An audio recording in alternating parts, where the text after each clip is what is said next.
Good morning, everyone. Good morning, good morning.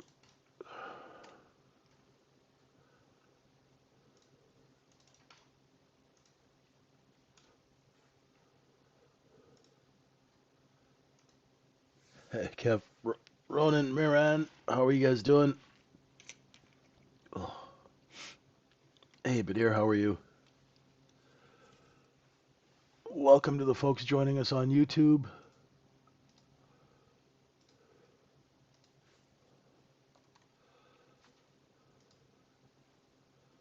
Hey, Jam. Hey, Jiraj. Boy.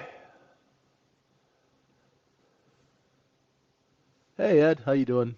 Brad, Shanghai. Happy Monday, everyone. Gang's all here.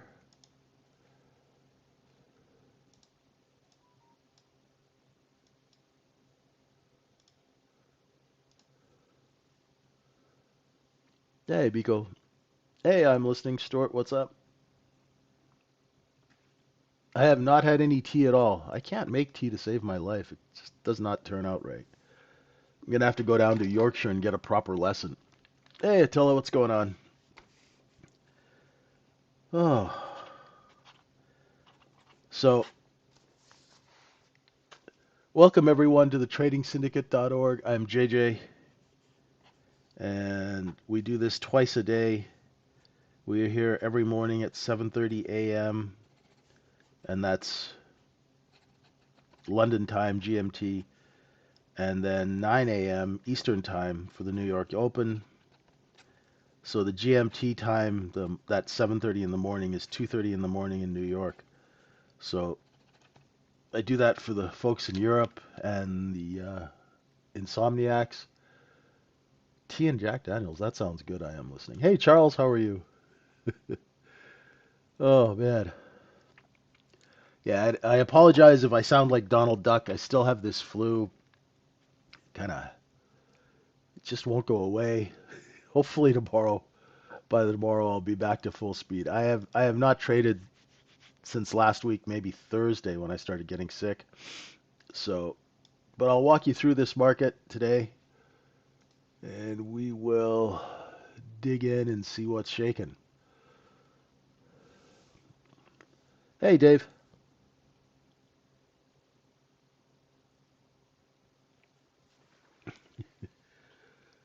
So, overnight inventory is short. Okay. Our overnight inventory is short. And this morning, there was a gentleman who was asking what that means. And I'll just go over it again. We always mark the close, and then we look at the overnight trading. And as you can see, probably about 95% of the volume and time is underneath Friday's close. So inventory is short, and we are expecting this kind of a move up to correct inventory. Now, if we don't get that move up, we know that there are sellers, right?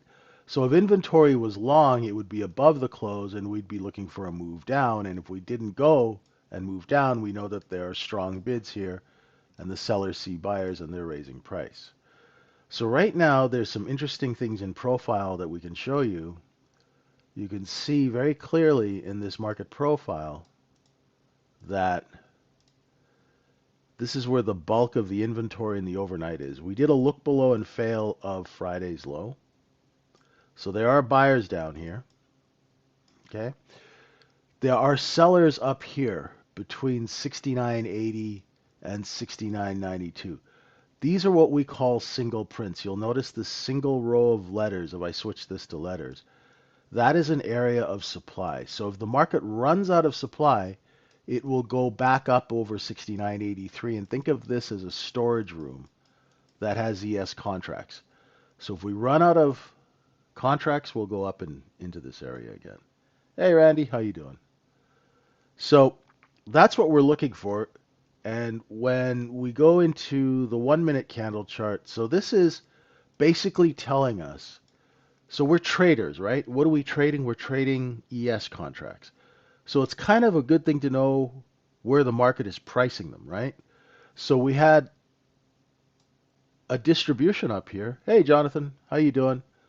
right? And then because of that rather ominous news, I'm sure we spooked the hell out of the market, with the chairman of the Federal Reserve getting a grand jury subpoena. Man, I tell you, in this business, if you live long enough in this business, you will see everything. Never thought a sitting chairman of the Fed would get a grand jury subpoena. Criminal indictment too. So that, of course, is making people nervous, but not nervous enough to accept underneath 69.48.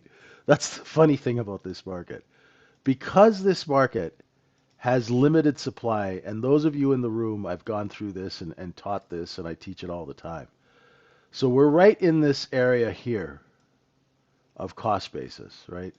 We're kind of, if you were looking at a balance zone right now, and if you were drawing a balance zone on a large, you'd use these two highs and you'd use probably these lows, and this would be your balance. And we're just going back and forth between 69.48, 50, and sort of 7,008, right? So we're balancing, okay? It's a distribution balance. And so let's see. It's still early in the year, right? Yeah, that's what spooked the market sell-off.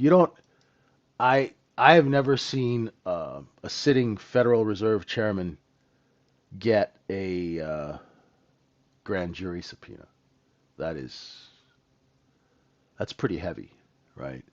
So of course, these markets at nighttime are thin, right? Which means the order book is not thick. So any kind of bad news comes out, everyone just freaks out and goes, "I'm not playing," and the market just drops. So once it drops, the people who got caught short above 69.83 on Friday, they get to cover down here. Hey, Dan. So we're sitting here and we're absorbing, right? We're having liquidating contracts into wholesale hands. The shorts came and covered underneath the previous day low. Wholesale is building a position. Now we know where we are in the city. We're down here. Let's go take a look at the map of the neighborhood we're in. Okay, so I've got your stops all laid out for you. VWAP is here at 69. There is a seller at VWAP, right? It's a plain as the nose on your face, and they stop selling here at 66. So right now we have a balance between 66 and 69, and we're just going back and forth and back and forth, right? The traders who are long under 62 are selling that position at 66, right? That's where they stop selling when the market comes down, back and forth, and they will make a wholesale market here, right? So point of control is here. So the 70% of the inventory in the overnight is priced at 69.66, right? Just where we are, right? So we're going to try and take that and sell it up here. Why? Because inventory is short. So when the market opens, let's look at your trades off the open, right? Your trades off the open are going to be reliant on the stops. Very, very clear. Let me just get rid of that. Right? The trades off the open are going to be reliant on the stops. What do I mean by that? The stops are where you can expect selling on the upside and buying on the downside. So say if we open here at 67 and you're short. Then we have to look at these lower stops. It's a little congested here, so bear with me, right? So if we opened at 67 and you were short, you'd look for 65, 64, 63. These are your targets. If you're long off the open, these are your upper targets. Why not change it before the open? Why? Let me turn that around, Pollux. Why? See, as a market maker, you guys have cost basis that's rolling, right? But for retail traders, here's why you don't change it. Because you know where your cost basis is from the previous day. You know whether you're in distribution or accumulation. See, for you guys, when you're trading, like Pollux is a market maker in crypto, right? So your cost basis is continually changing as you're buying and selling, buying and selling. Retail cats aren't doing that, right? They're just taking one trade. So the only reason I would change a cost basis, Pollux, is if we took the market, like say something happens and we're trading like this and you gap and you move up 30, 40, 50 points and then go sideways, then I'd redo a cost basis here. But it's the same product. So why would you change the cost basis? Does that make sense? You know where it's priced. You know whether you're in distribution or accumulation, right? And see, if you went and put in, let me go put in the overnight profile, right? If you looked, this is Thursday overnight. This is Thursday. Look where we came to. We're right back to that cost basis. Make sense? The other thing is the cost basis tells you where your inventory is priced. So why would you change it unless there was massive change in the market? You with me? Right? So sometimes we will change the cost basis. But for now, in fact, I'm using the cost basis that I used on Friday because you'll see that if you looked at that liquidation and you draw a volume profile, you'll see there was a big chunk of volume here into the liquidation, and now we're in distribution, right? And the nice thing about this is um, the cool thing, and that's why cost basis. I have cost basis levels from 2020 that still work pretty much to the tick 6 years later. Why is that? Because the business never changes. So it's not like we're running a massage parlor in the daytime, a coffee shop in the afternoon, and a tire store at night, right? So it's just the same thing that we're just buying and selling the same crap back and forth day after day after day. Oh, thanks, Yoder. Yeah, no, I didn't take NyQuil. I don't think they have NyQuil in the UK. I just slept. I just did my session and then I just crashed and then I woke up. I think I'll be good for about an hour, hour and a half, and then I'll just run out of steam again. But starting to clear up a little bit, hopefully. Man, this flu is like it's haunting me.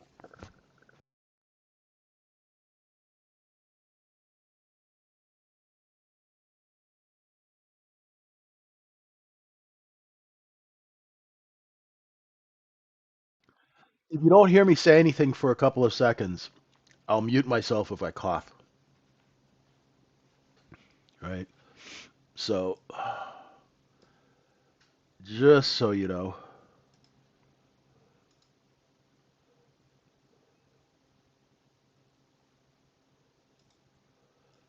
Okay. So yeah, we got a seller here at 69, right at VWAP. That's not a surprise, right? There's that little back and forth here, right? That's distributing the cheap stuff that we bought under 62. We're selling it up here. It might be a little choppy when we open. Let's see. So we do have sellers here at 69. Overnight inventory is in no rush to correct itself yet, right? Let's see what happens.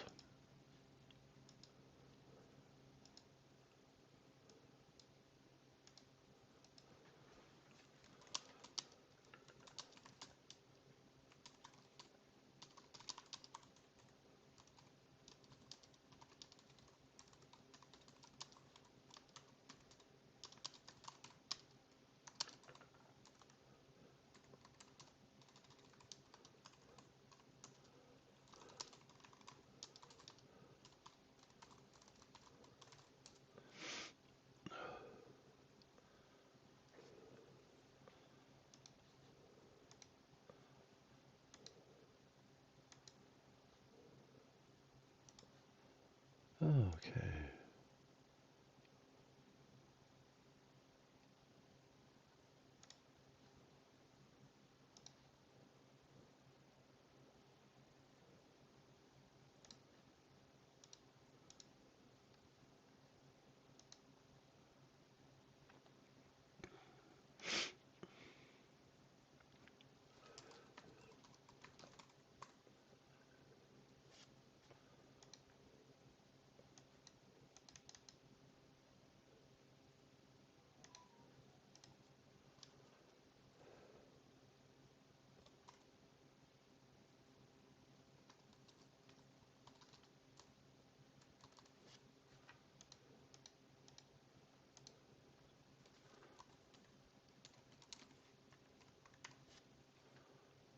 Oh boy.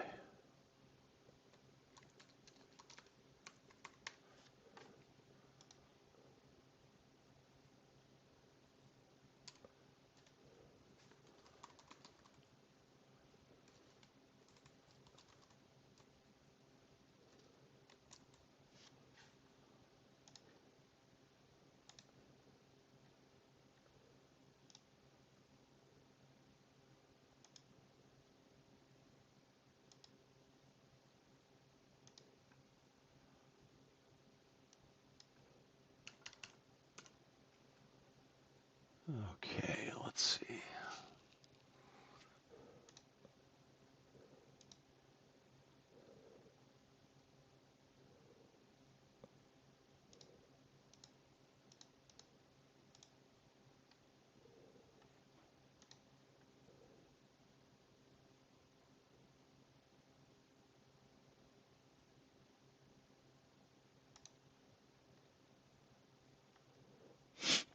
Oh,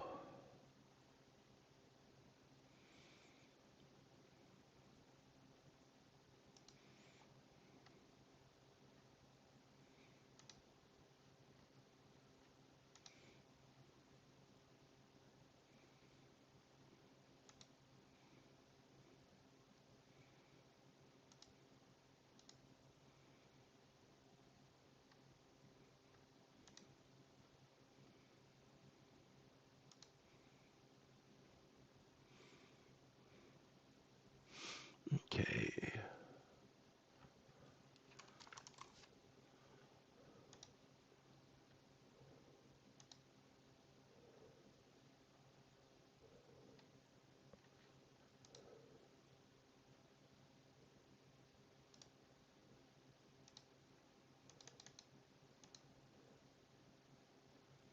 Sorry, guys.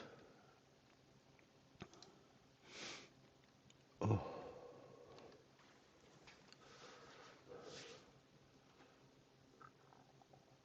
So it took out this stop and this stop,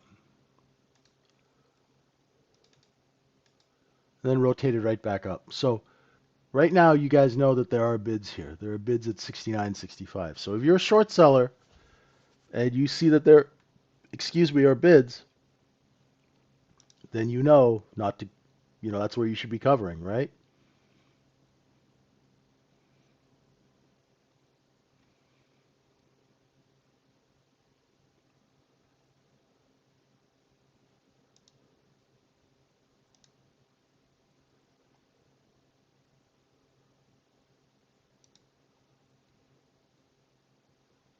We got 8 minutes to the open. See how it's kind of creeping higher?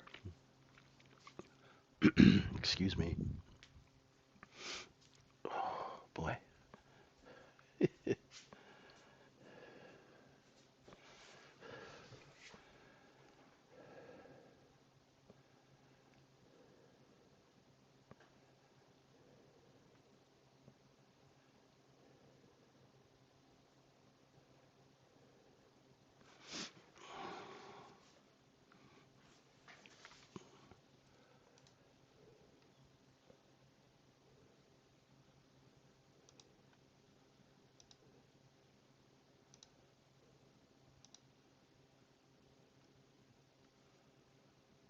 Okay.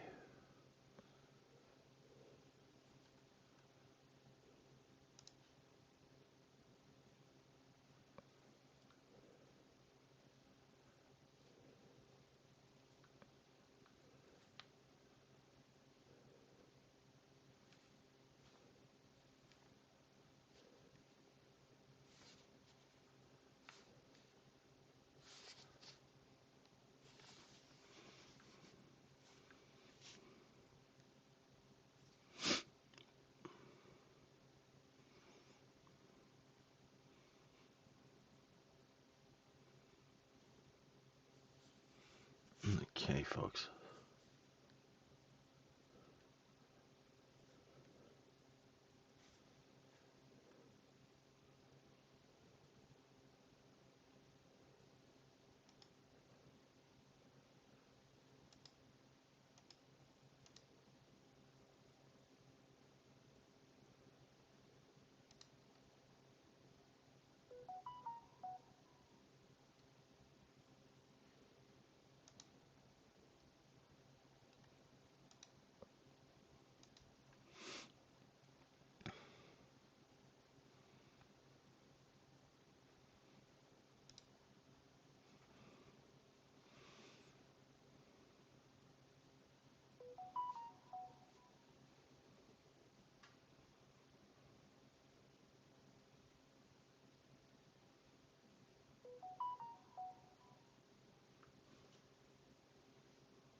Okay.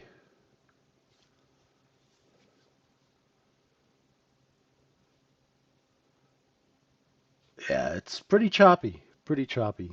I mean, I won't trade in the middle of a zone. There's no point. No reason to do it.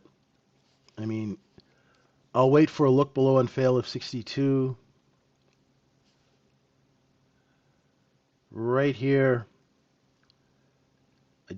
I don't see an opportunity. If you are positioned long, um, I mean, if you built a position in this balance, I'd be a seller at 70, 71, 72 as the market went up. But seeing as I'm not long and I haven't traded today at all, so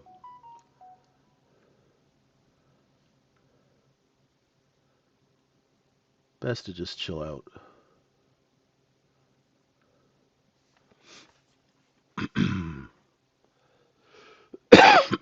Excuse me. There's a small section of bids in the T period J singles. I'm not sure what you're talking about. If I collapse the profile, you'll see that there are no single prints in the profile, um, Stuart.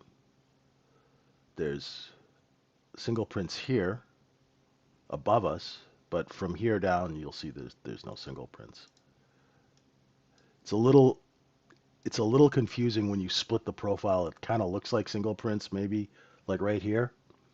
But I know what you're talking about. I get what you're talking about because when we took your comment is not crazy, right? Because when we took the high of S period, and who was short under 63 was using that as a stop, and that's why when we get down there, they're bid to cover. So there. You're right. Even though these aren't single prints because R and T traded at the same time, there are bids there just like they were single prints, right? It's a very small detail. Good catch. Oh. Hey, Marky, what's up? Yeah, this is definitely not a time where you wanna force a trade. Yeah, and the POCs are aligned. The time and volume point of control are aligned.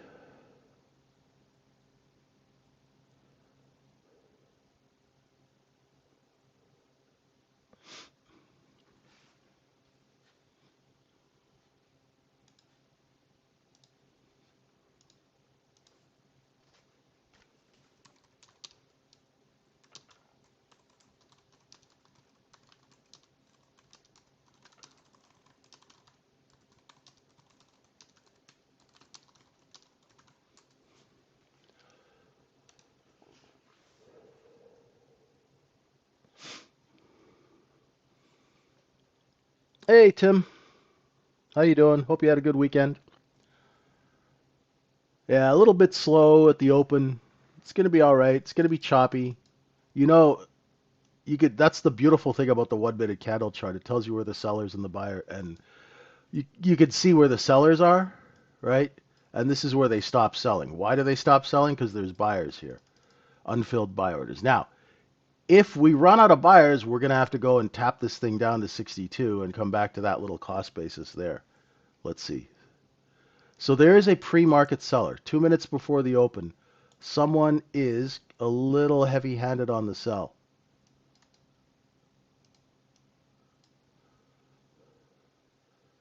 Yeah, I'm still sick, but I'm gonna do. I'll do an hour. I'll try and do an hour and a half on this stream, and then crash again.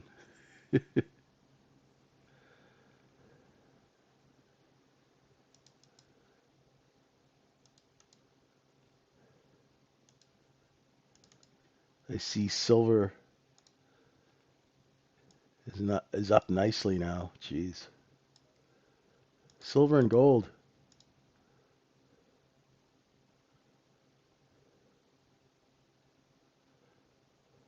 Ah, bid's there again, right? There's that bid again. Pretty cool. Once you start zoning in to your charts, I have Jam. I just posted gold and silver charts on Twitter. I'll send them to you when the if it's slow, we'll go check out the markets on gold and silver. No problem. I've got SLV and I also have the futures, which is what the hell is the symbol? I can never remember the symbol off the top of my head. It's F.US.MQIH26. You think they could have found a more complicated way to name a silver futures contract? Oh, it's a bit crazy. All right, inventory is adjusting higher. Let's see if we can catch a bid.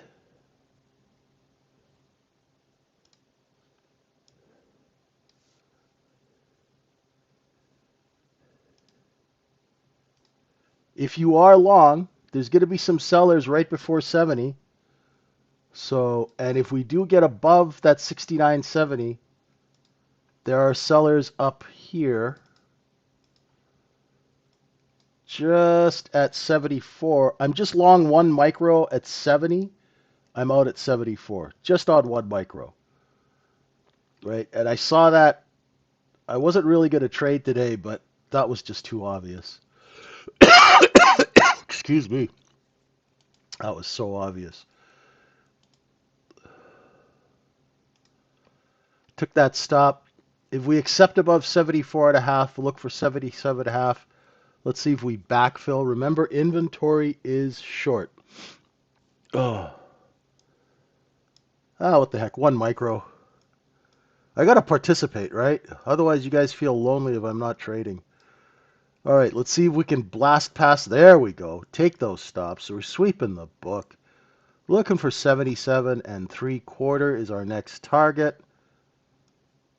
As we take the cheap stuff that we bought at Costco, and now we're going to try and sell it up here for profit. Okay? Hey, Oman, what's up? 79. There are those sellers at 80. We told you there'd be sellers here. We marked them. There they are. They're going to sell into it. I hope you are. If you're long 74, 75, you should be selling the 79s, right? There's supply up here, right? There's lots of supply above 80. So if we really have... Now, we talked this morning about shorting and cost basis, right? So if people are short here and they added to that short here, that's what causes these big green candles. And if they're really short, we're going into the ES storeroom to get extra contracts, right? Just like Seinfeld when Kramer asked where the extra Kaiser rolls are. They're in the storeroom, right? So if we run out of supply, we will chew through these 81s, that 10 points. There's sellers there, that's good, right? We need selling. But do you see how we're running out of supply? As we run out of supply, everyone who shorted under 70 is racing to cover. As they go to cover, and look at how small the contract size is. If you're short 2,000 contracts under 70, good luck trying to buy them back, right? Because as soon as you go to buy, you buy 50, boom, the thing moves. You buy another 20, boom, it moves. Because you're not the only buyer. How many knuckleheads do you think are short 62.70? 62 cost basis, average up at 70, now they're covering at 84. This happens every time because people, unfortunately, don't understand the concept of inventory. How can you trade if you don't understand the concept of inventory and cost basis? You'll always be shorting at the bottom and buying at the top. It's a fool's errand, right? So we hope that you guys come into our trading room, right? Jump off your wallet, spend 29 bucks. You get our AI as well. Come into our trading room and learn the business. Once you learn the business, you know, it's like the song by The Who, you're not going to get fooled again. You won't be fooled again, right? Sure, you're going to get stopped out. Yeah, that's a cost of doing business. It's a business expense. But you're not going to be taking stupid trades where you're shorting the bottom and buying breakouts at the top when we know that there's going to be sellers at 84. Why would you buy 84? That's good. That's where everyone's going to sell into it. Boom, boom. Very simple, right? If you want to learn how to trade without all the double talk and BS, and you have to have this indicator and this software, and they're talking about fucking, excuse me, freaking delta, schmelta, gamma, whamma, bama, all this stuff that nobody's making any money talking about that stuff. They just like to sound really smart. But you ask those guys, hey, what's the business reason for your trade? Why did you take that trade? Well, because this crossed over. Yeah, but why? Tell me why. They can't tell you. They can't tell you the business reason for the trade, right? And if a trading educator cannot tell you in detail the business reason for the trade, they are worthless as tits on a bull. I'll say it again, over and over again, and I will not. 2026 is where I cut through the BS, right? I'm tired of you guys chasing your tails, getting caught up in crap that doesn't serve you, doesn't make you any money, right? You waste time, money, you burn yourselves out when it's so much simpler, right? Exactly, right? If you can't dazzle them with your brilliance, baffle them with your BS. And that is 90% of the trading education out there right now, right? People who are teaching volume analysis. Have you ever traded out 1,000,000 shares of a stock? No. Then what the F are you doing trying to teach people volume analysis when you're trading 500 shares of a stock? What do you know about volume? You don't know anything about volume. Get real, right? It's crazy. You have people who are like interior decorators teaching about volume analysis and people who are like, oh, I used to be a waiter, now I'm teaching footprint charts. It's like, come on, man, right? Learn from someone who's actually created a chart and made hundreds of millions of dollars for his clients, right? Learn how charts are created, right? Okay, enough preaching. Let's see if we can get back up into the 85s, right? You can see that we are bid, right? The 1 minute candle is all you need. If you have the ability to draw a straight line and pay attention, I can teach you how to trade. Look at that. See how we caught a bid? Going into the storeroom, getting those contracts, right? If you're a short seller, right, you're a little hooped right now. Remember what I told you? I said overnight inventory was short, which means the trade is to the upside, right?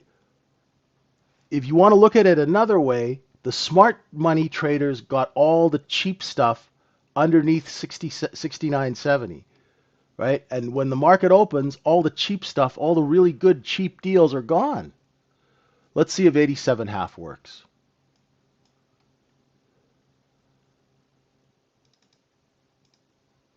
If we accept over 87.5, you're looking for 91, right? So this could be a look above and fail of 87.5. I'll wait till the next candle opens because this is where you can easily get caught short. If you're short 86, your stop's 88, and you're looking for bids at 84, right? If you're already quick and you're short, that is a look above and fail. That trade will work if you're fast. Look for the bid now. We got half of this candle. See, look, the bid's right there at 84.25, and the offer lifts. So if you weren't fast, don't take that trade, right? You come into our room, I'll teach you how to be fast, right? Nothing worse than a slow trader, right? Learn the business, learn your craft, learn how to execute. So you can get in and out of trades without dilly-dallying and sitting around and, oh, should I do this? Should I stay in this? It's not going right. Maybe I'll hold on to it. No. That's not how you do business, right? You have to be smart, right? Execution classes on Wednesday. Pray to the gods of the flu that this stupid flu is gone. I'll do it anyway, even if I'm sick. I'll load up on Sudafed and do it. Might only be half an hour, but you guys have to bring your questions, okay? You got to bring your questions because what we'll do is we'll do screen shares. We'll do the class at 11 o'clock Wednesday, and it'll be on Zoom.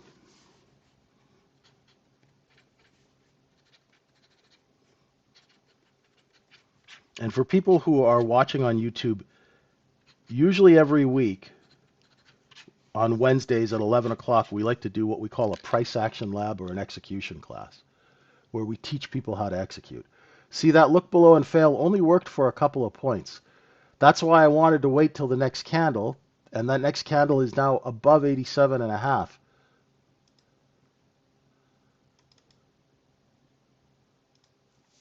There you go.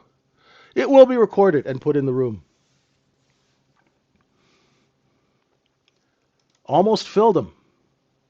Almost filled the single prints. Only 3 left.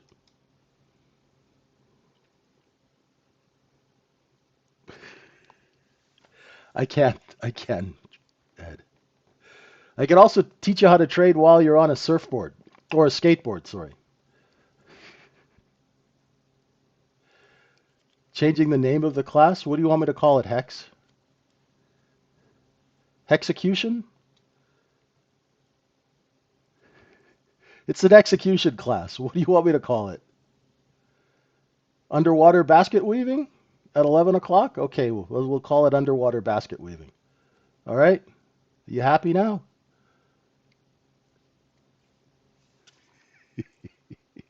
Hitman training?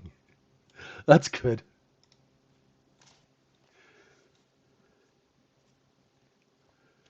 Fill the single prints. So we ran out of supply, right? We ran out of supply.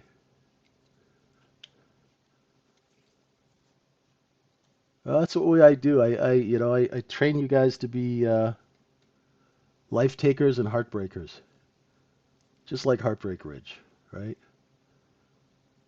Got to think on our feet in this business. Now let's see if we get under 87.5. Let's go look for the bid. I don't think there's any single prints left, my friend. I think they're all gone. Yeah, they're gone. Filled.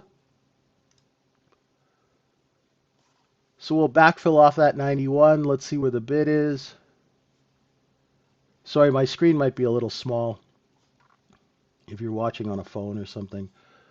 Now, if you're looking for a short, right, I'm not seeing one just yet because I'm seeing that offer lift.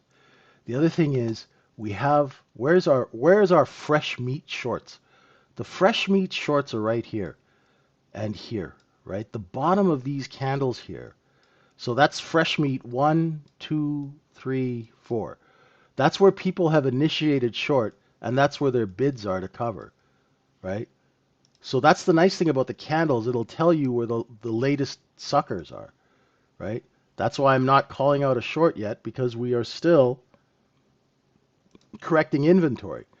Now, according to the market profile guys, to correct inventory all the way, we have to hit the close. Now, how many people came into the market today and shorted the holy living bejesus out of this in the pre-market? I would say quite a few, because look at the move we've had. You know, we've had a move from the open at 69.5 all the way up to 69.94 in 13 minutes.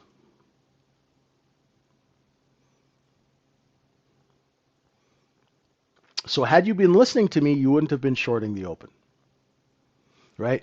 Remember, we came down before the open and we saw all those bids in that chop. It was bid, 66, bid. Seller at VWAP, then they took the brakes off and kaboom, right? So now we're going to distribute over 87, right? Let's see if we go sideways here. Let's see what kind of order flow we get in now, right? People love to short. I blame Michael Lewis. Well, actually, not Michael Lewis himself, but I blame the people who made that Big Short movie. Because that Big Short movie convinced retail traders that they should try and trade like a hedge fund manager, which is one of the biggest disservices that they could have done. Because people short markets, they don't understand that you need to have a seller to short. Right now, I don't see a seller. Do you see people competing to sell in lower prices?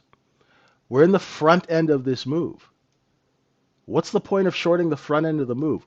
Wait till it goes and puts in a top and then short the back end of the move, and then you got a place to manage your risk. Right?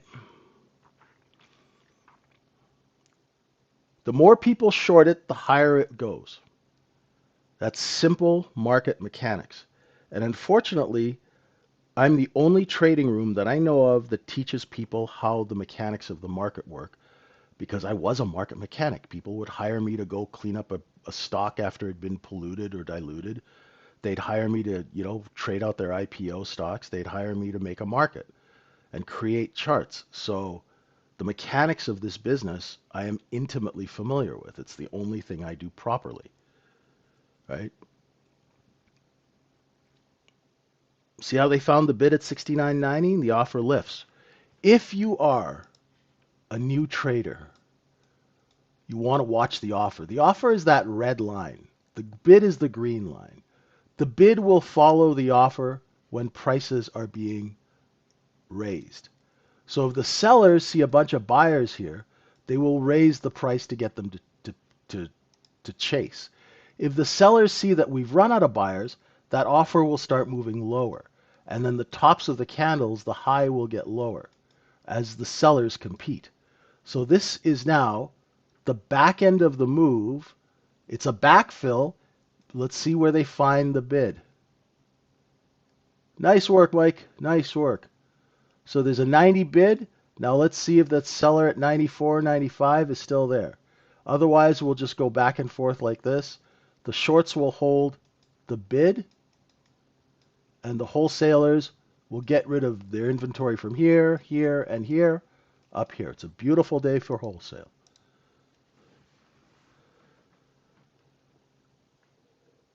So what do you say, JJ? What would you do for a short? I want it to look above 69.87, come back in, and show me that there's a seller, and show me that the front end of the move is over for now.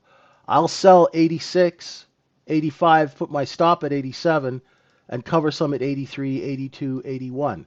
And if it doesn't, I'll cancel my short. But right here, I know this is a backfill, and I know that there are bids here, so I really don't want to short that. I'll wait till the sellers really prove themselves, right? I want to see desperation in the sellers. If you're a fast scalper and you see this and this, you can definitely put on a 92 short, 95 stop and try and put some bids down here to cover, but you got to be quick. Earnings this week. There we go. There we go. Thanks, Alexander.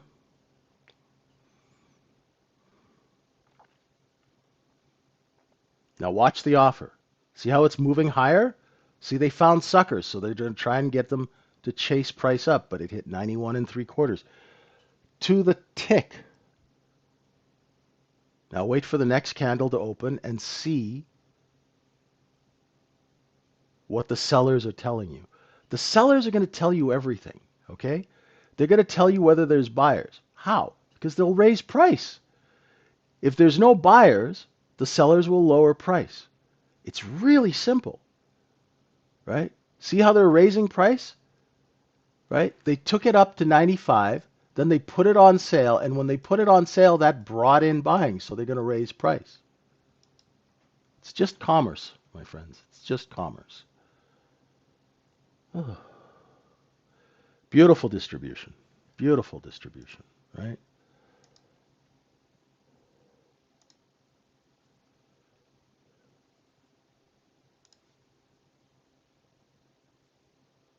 Nice distribution.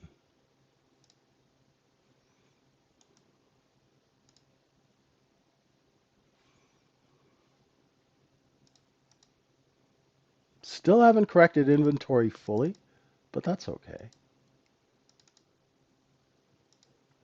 It's very difficult shorting a market at all-time highs. Because when a market goes to all-time highs, when they put it on sale, it attracts buyers. Unless there is a material change in the market. And other than Mr. Powell and his little legal trouble, there's really nothing that is materially changed. Right? So even if the Fed chair gets replaced, right, they will just replace him with another one. There's actually no change to the economy, right?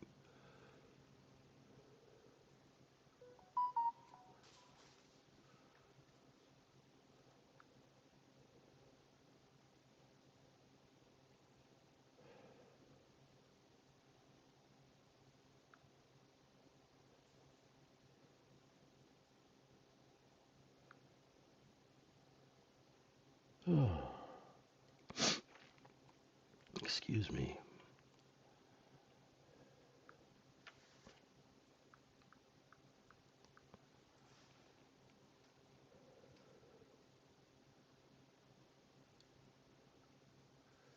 People are nervous, Attila. Gold and silver are up because the chair of the Federal Reserve got a criminal indictment on Friday, man. It's kind of weird. So people will think that those are safe haven assets, right?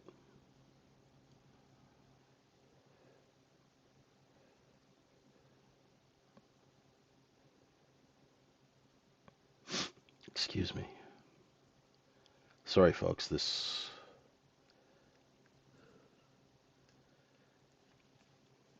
The other thing, Attila, remember I said last week that this market is going to be in the hands of speculators for a little while? This is going to be sort of the first full week that the normal people are back, those size traders are back at work, right? So what they're going to do is they're going to meet with their pods and they're going to put together their investment outlooks and all that sort of thing. Yeah, I'm not going to get political, Louis, but all I could say is, hey, never a dull moment in the U.S. these days. Yeah, as soon as I get off the stream, guys, I'm gonna I'm gonna be taking a dirt nap.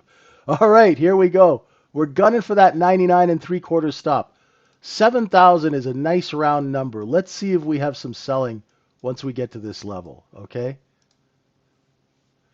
Was wondering, how do you decide on the cost basis levels?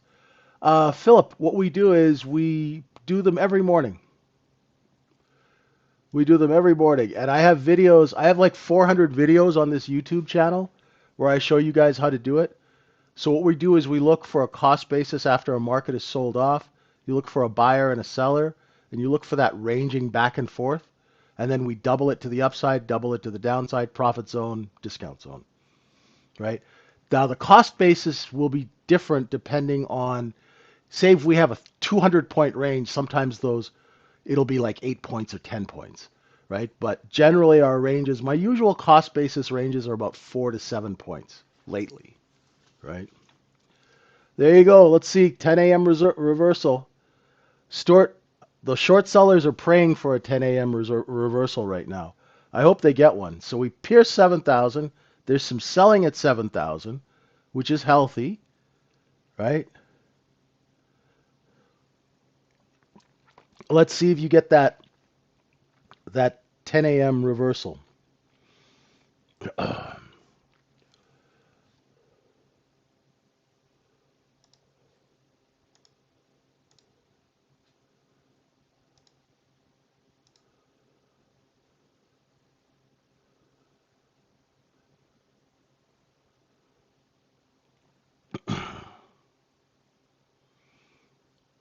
I don't even know what an auto pen is. It's always something with you guys. Auto pens, this, that. I can't keep up. That's why I try not to watch the news. But I opened up the Wall Street Journal this morning, the website, and it was like, oh yeah, Federal Reserve Chairman gets a subpoena. I'm like, what? At first I thought it was like, is this like a fake Wall Street Journal page? I'm like, no, they actually, well, okay. That's a first. I think if you're in this business long enough, you'll see everything. Just when you thought you see everything, and you've seen it all. Okay, we've got bids at 97 right now. Let's see if they can lift that offer higher. You got 6 minutes to your reversal. No, I don't know. If something about renovations or something like that.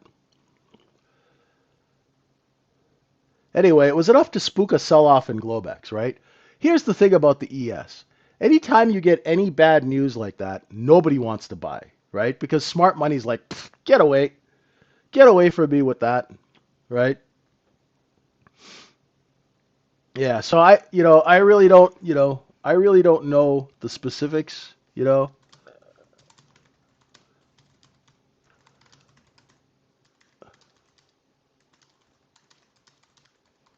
So I rely on the chart to tell me what to do.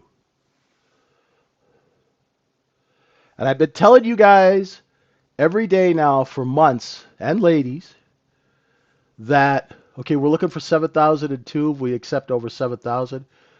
I've been telling you folks, there's going to be a lot of crazy, kooky news. So you really have to put your faith in the chart. All right? Yeah, who can resist a deal, right, Ed?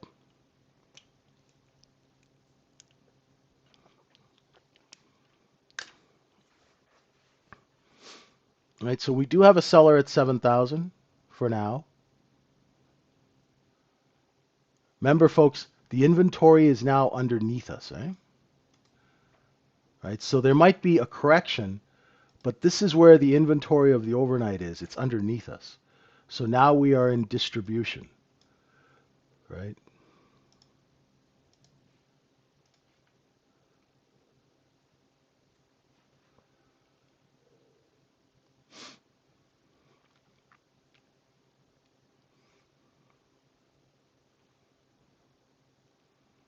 Right.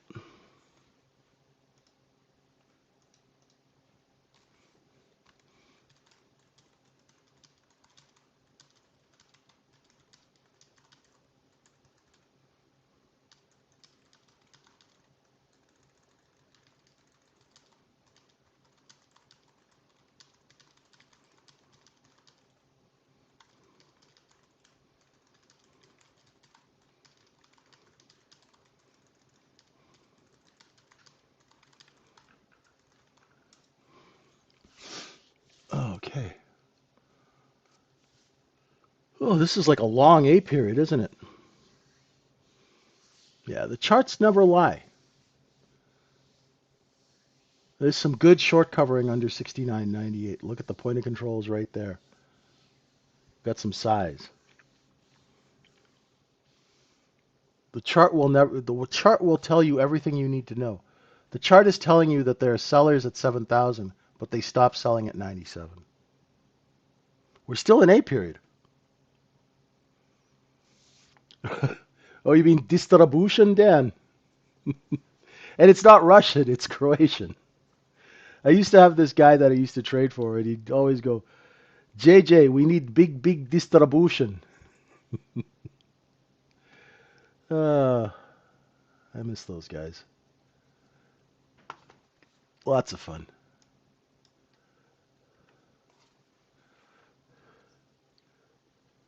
Yeah, we're still in A period. 3 minutes left, Ed. It's a log A period, my friend. It's a log A period. Golly. Now I sound like Gober Pyle.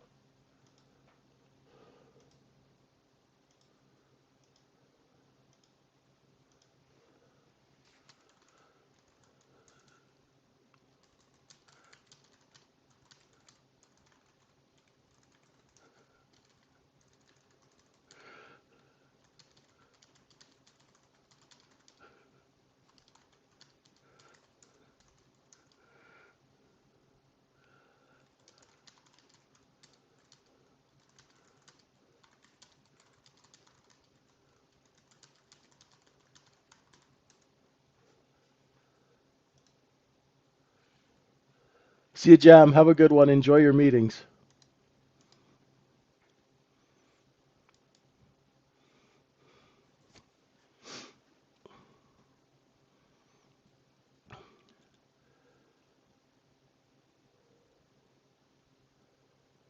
See, every time we get a red candle, people jump all over that, right? As soon as we get a red candle, people jump all over it. And they short. Then they get trapped and then they go to cover, right? That's the problem when the market, this is a problem with this market. And I've been saying this since COVID. This market has a very annoying habit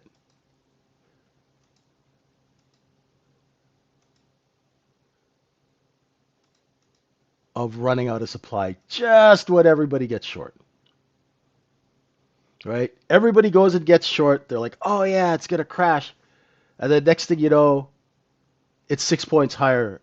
And then you add your short, and then it's 10 points higher. And then you go to cover, and it's 20 points higher. And there goes all your dough. It's really, really, really annoying.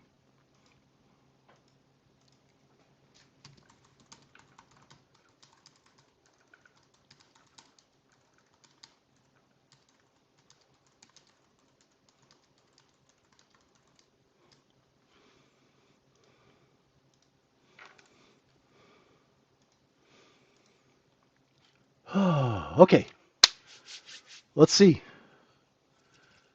Where's my 10 a.m. reversal guy? Come on. I'm going to short 50 contracts based on your 10 a.m. reversal. I'm just kidding. I'm just kidding. Oh,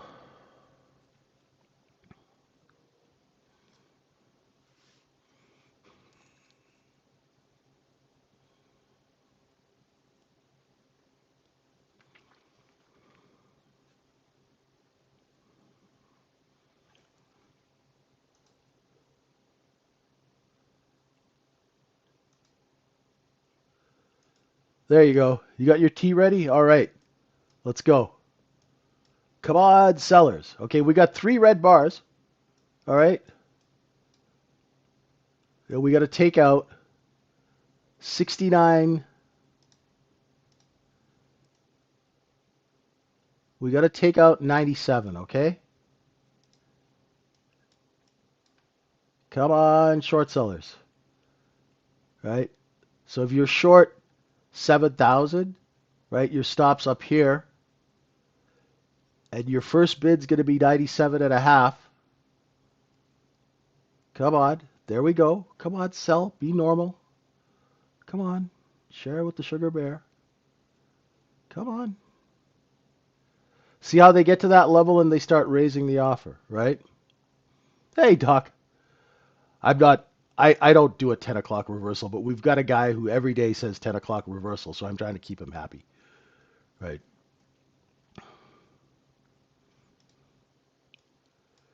I feel bad for him because he doesn't live in Liverpool, so, right, got to be nice,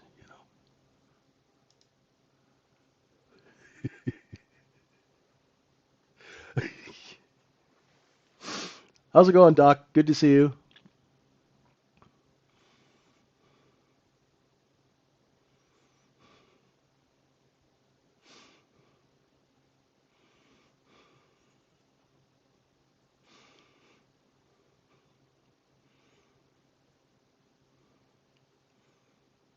See?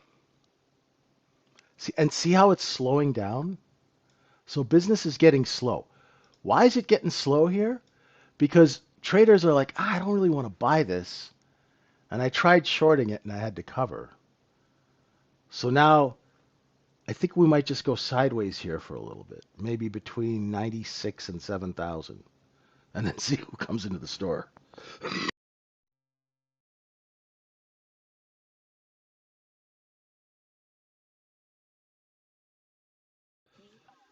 Oh, why the 2 and 4 times? It's just commerce, Slabidi. There you go. There we got a seller, right? There you go. You finally got a seller. That's not a trade I would have taken, but if you had, I hope you're covering. Now, if we can take out 96, the people that we jammed long above 97, 98 are not going to be happy and they'll start selling.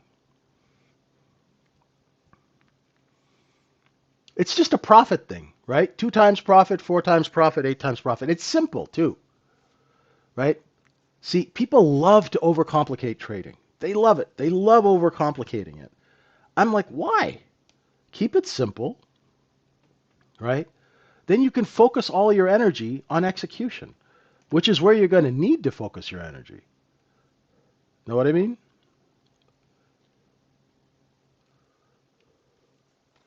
Price action is very different day to day. That's because the business changes day to day, Hex, right? Because this market is still figuring itself out. So there, we took out 96. Let's see if we get any follow through selling, and your targets are going to be around this 91 area.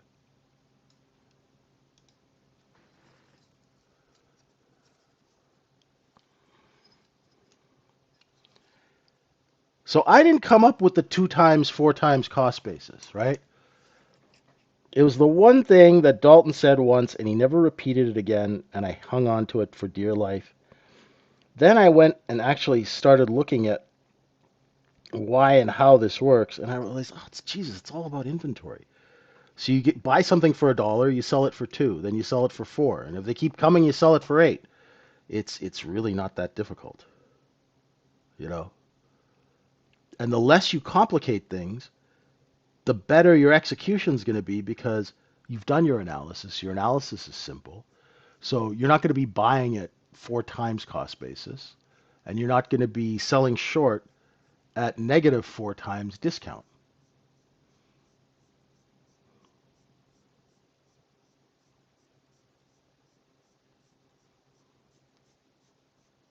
Thanks, Doc.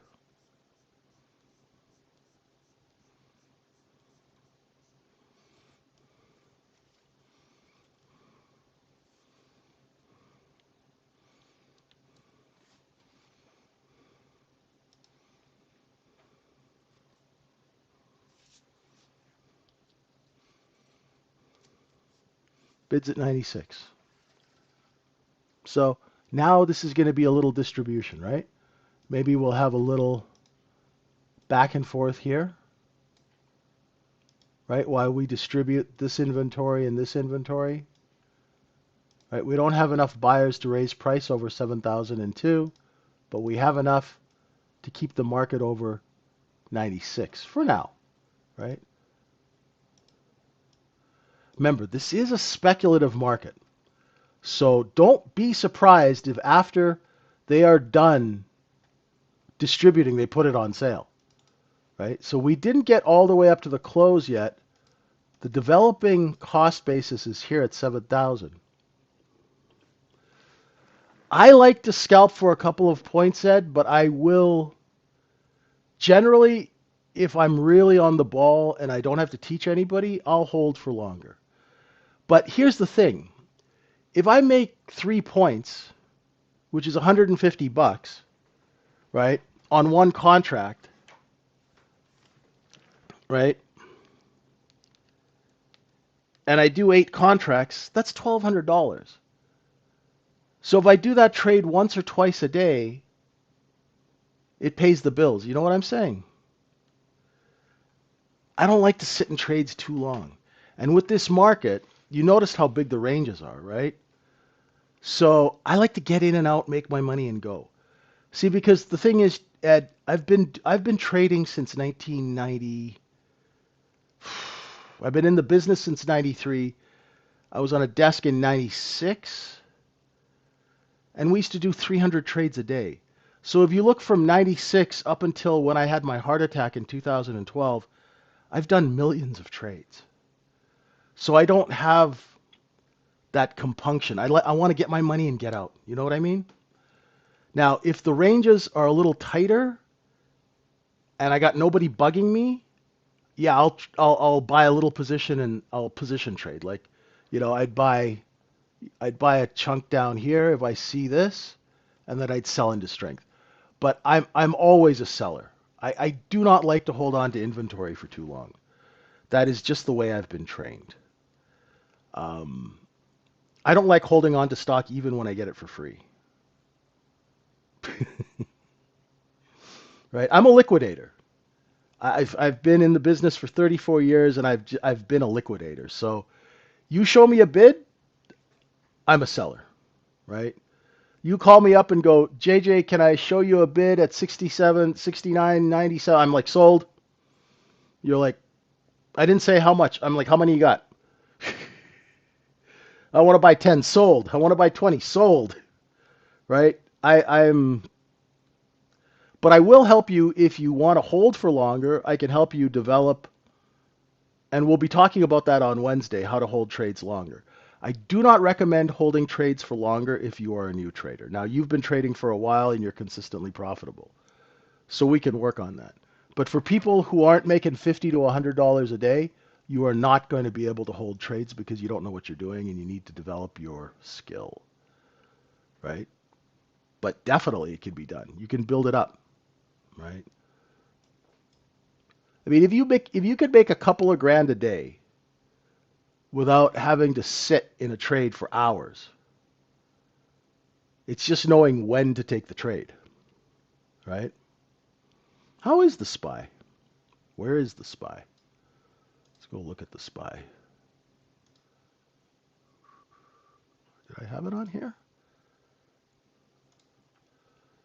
Yeah, SPY is trading between 686 and 696.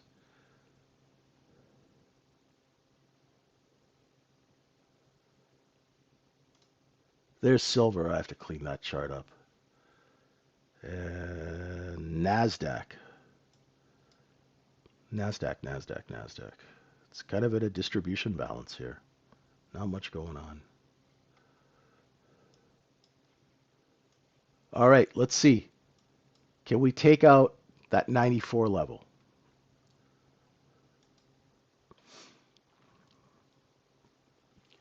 I recommend new traders learn how to trade quick so they can learn skill, right? Now, I don't want you to be trading 300 trades and take a lot of trades, trading quick. The reason I teach people to trade quick is so they get out of bad trades quickly, right? If you are short right now, your stop is going to be here, right? If you're short, that's where the sellers are. The sellers have shown themselves at 99.5, right?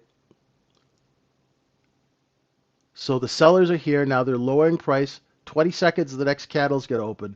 Let's see if the sellers offer underneath 97. If they offer underneath 97 and you're short, say 98, I mean, not 97. If they offer underneath 96, you're okay. If the offer starts moving above 96, then you know, right? No, I don't use trailing stops.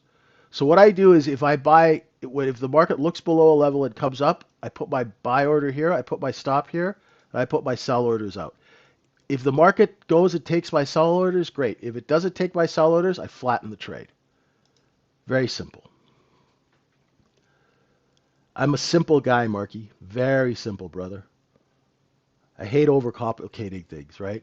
This way you do the same thing time and time again. You train your brain and you train your reflexes.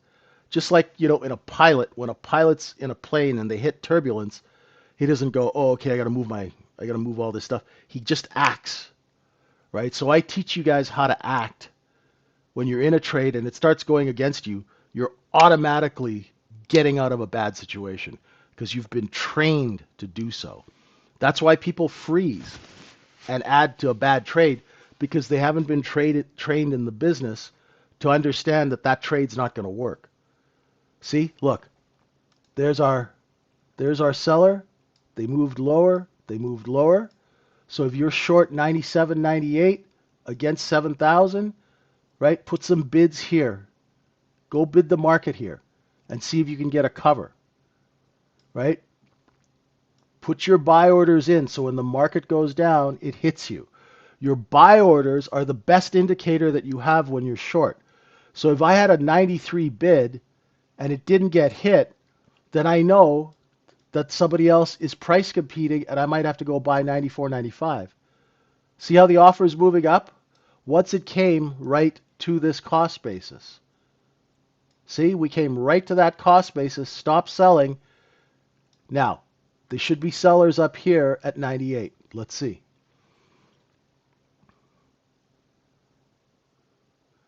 So if you were short and you didn't cover and you have a small account, you've done yourself a disservice.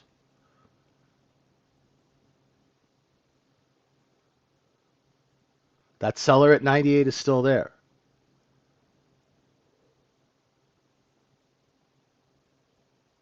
But if you were short 98, why wouldn't you cover some at 94, 95? Take 3, 4 points. Don't try and be a hero in this business. You'll just end up in the poorhouse, right? It's the worst thing. Try and make $50 to $100 a day and keep it, right? Learn your craft.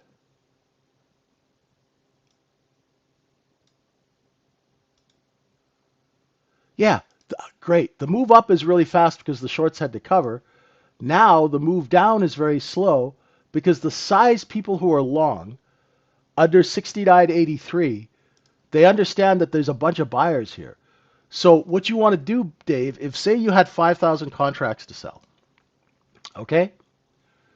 You're going to sell them quietly, like just gingerly. Because if you come in and try and sell them all at the same time, everyone's going to sell and you're going to destroy the price. So what you do is once you know that shorts are trapped, once you get down to where they're trapped, you stop selling and you lift the offer. Excuse me.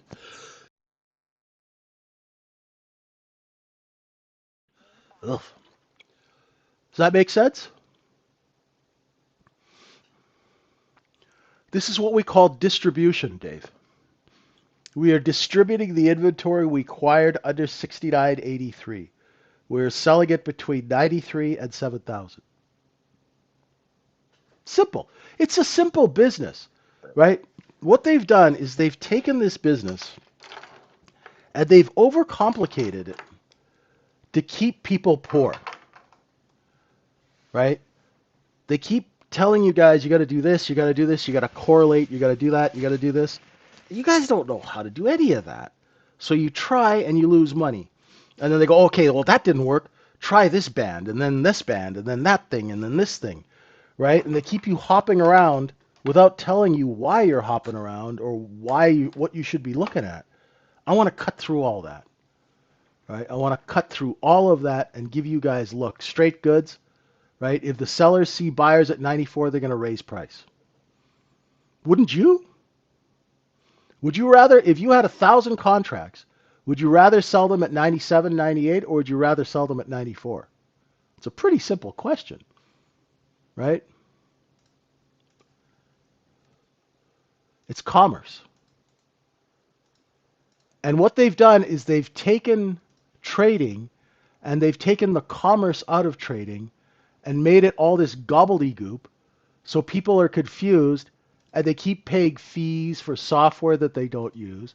They keep paying, like some of the people who mentor, my God, there's one guy I met, he charges like $10,000 and then 5 grand every year, and none of the people that trade with him make any money, right? He just keeps taping their money. When I do a mentorship, I charge one price and it's lifetime. You pay me once and we work together until you are profitable, right? And even after you're profitable. So when markets change, I'm there. You get my phone number, you get to talk to me every day, right? We trade together every day or every other day or whenever your schedule is. So when I take your money, I have a vested interest in making sure that you make money, right? And we cut through all the BS, right? Because I'm a guy who's created charts. I've sold billions of dollars worth of stock into the US capital markets, right? So having done that, I have an intimate knowledge of the mechanics of trading, right? And because I was a distributor, I understand how to create a chart. So if you want to learn how to trade a chart, maybe if you get somebody who knows how to build a chart, they'll be actually a little useful, right? So this is distribution. Now we need the people, what we need now is we need the people that got long above 95 to start getting happy feet, right? Like a quarterback in the pocket. Who's going to the Super Bowl? I haven't even paid attention. We need these people and these people to start taking out that 94, then the wholesalers will sell it down and we'll come down to this 89 level, right? We need price competition amongst sellers to push price lower. That's when you should be short.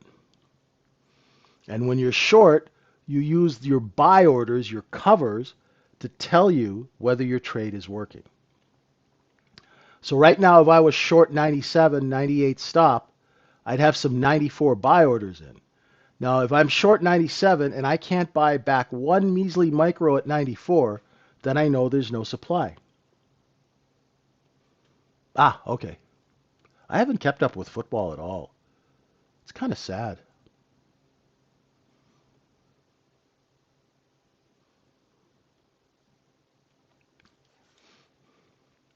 Mind you, all the games are like 3 in the morning here in the UK.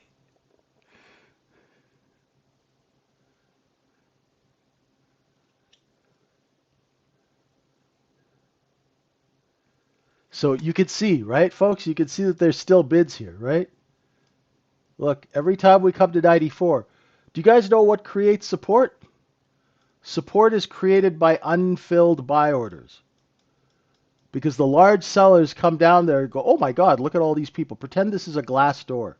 And you see all the buyers coming out of their cars in the parking lot. Let's raise price. Does that make sense? Does that make sense?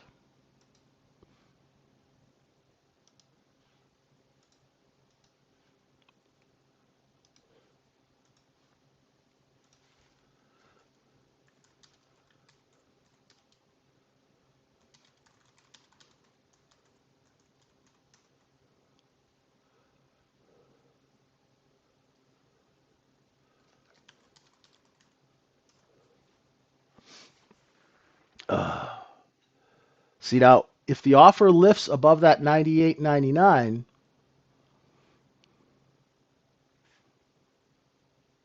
then you know the sellers have seen more buyers and they're going to raise price up to that 7,000. That's why if you were short 97, right? If you were short 97 and you had a 94 buy order and that buy order did not get executed, you better go grab some at 94 half 95, right? Because the price is going back up. Does that make sense to you guys? It's about as simple as it gets, but people don't really understand that because they don't get the rotation, right? So this is a rotation now, right?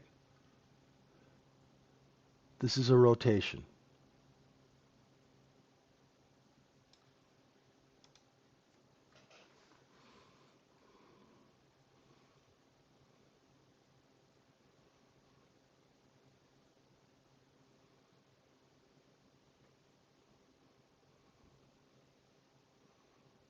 Right? This is a distribution rotation.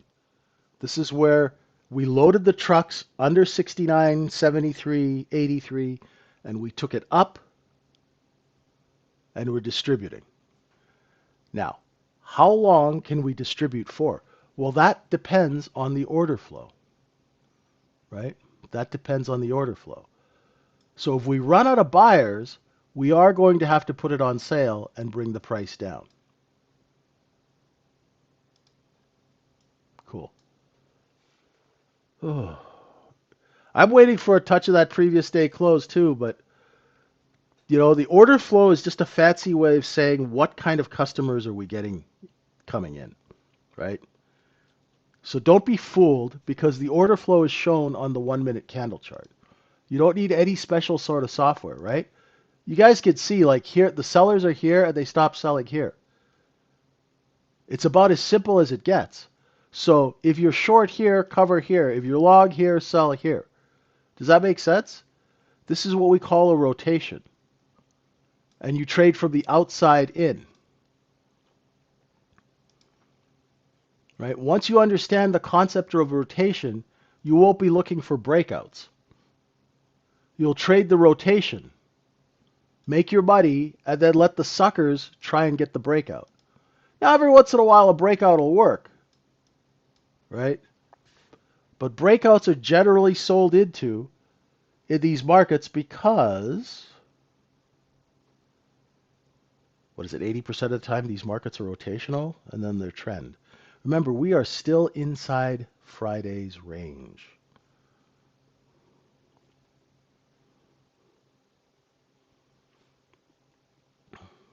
Right?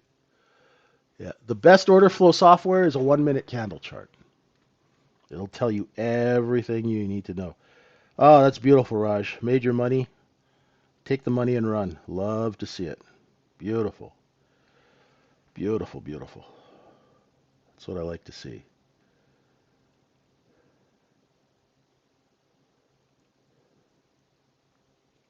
Ugh. You guys have any questions?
See how they're seeing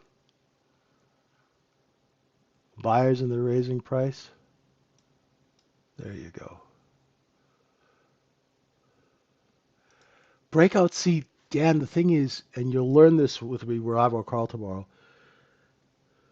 To, to get a breakout to work, you need a couple of things. You need to have people trap short under the breakout level and then follow through buying.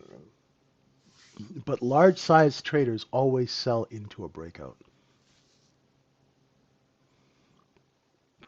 Yeah, so today overnight inventory was short, right?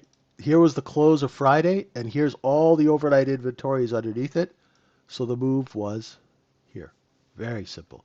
Had overnight inventory been long, we would have been looking for a move down. And that's all there is to it. Now, if those things don't happen, the market's trying to tell me that there's change.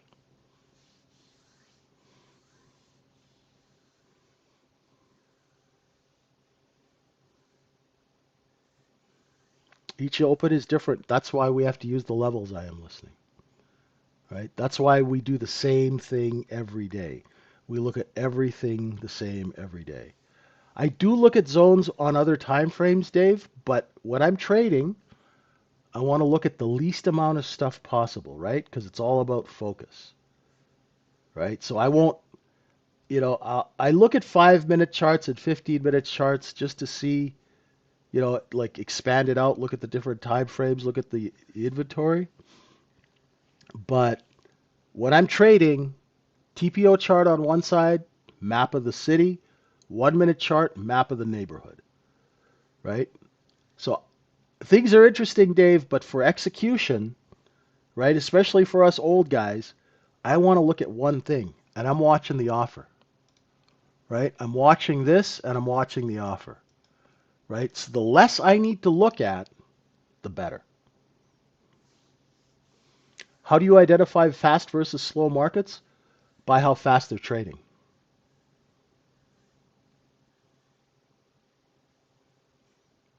So right now it's a slow market.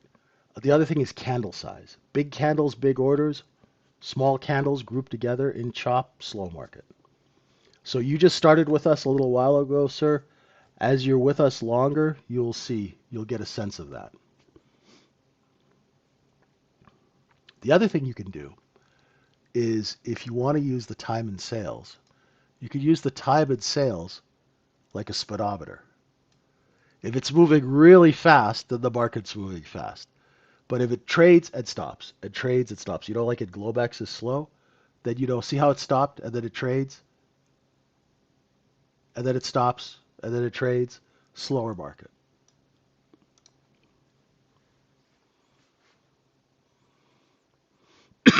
I like to wait for a candle close in slow markets. Excuse me.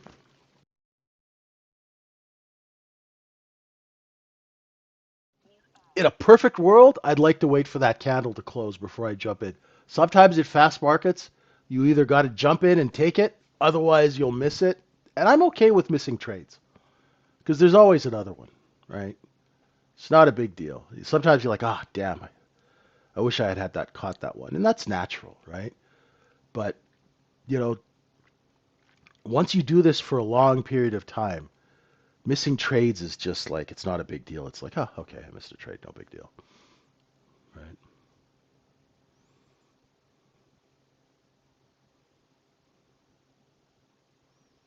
That 94 bid.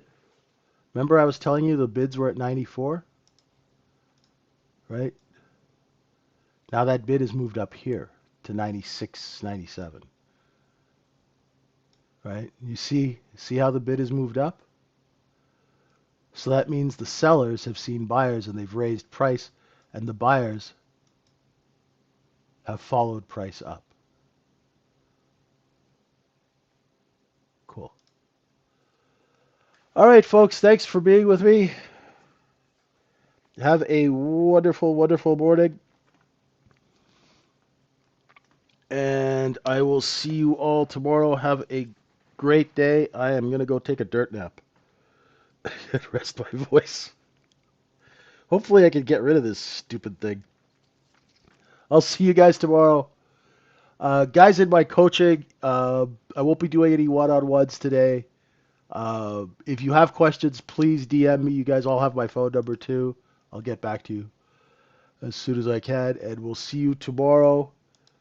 Thanks, folks. Come join us at the Trading Syndicate if you want to learn how to do this with some common sense and some simplicity.